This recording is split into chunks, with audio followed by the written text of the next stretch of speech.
تفسیر القرآن آج کا سبق سورہ یونس آیت نمبر 19 سے 20 تک۔ اعوذ باللہ من الشیطان الرجیم، بسم اللہ الرحمن الرحیم۔ وما كان الناس إلا أمة واحدة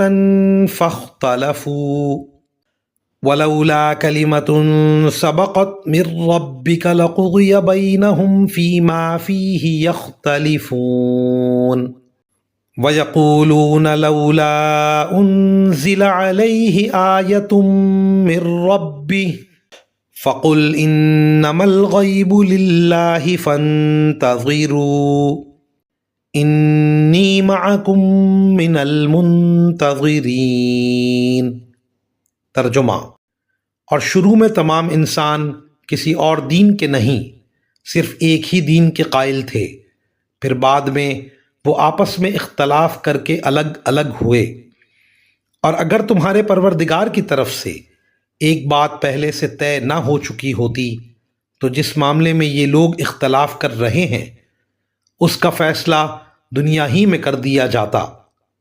اور یہ لوگ کہتے ہیں کہ اس نبی پر اس کے رب کی طرف سے کوئی نشانی کیوں نازل نہیں کی گئی؟ تو اے پیغمبر، تم جواب میں کہہ دو کہ غیب کی باتیں تو صرف اللہ کے اختیار میں ہیں، لہٰذا تم انتظار کرو، میں بھی تمہارے ساتھ انتظار کرتا ہوں۔ ان آیات کی تفسیر میں مفسرین کرام لکھتے ہیں، جب پہلے حضرت آدم علیہ السلام دنیا میں تشریف لائے تو تمام انسان توحید ہی کے دین برحق پر چلتے تھے۔ بعد میں کچھ لوگوں نے الگ الگ مذہب ایجاد کر لیے۔ اللہ تعالیٰ یہیں دنیا میں ان کے اختلافات کا فیصلہ کر سکتا تھا، لیکن چونکہ اللہ تعالیٰ نے کائنات کی تخلیق سے پہلے ہی یہ طے فرمایا ہوا تھا کہ دنیا انسانوں کے امتحان کے لیے پیدا کی جائے گی، کہ اللہ تعالیٰ کی طرف سے پیغمبر بھیجے جائیں گے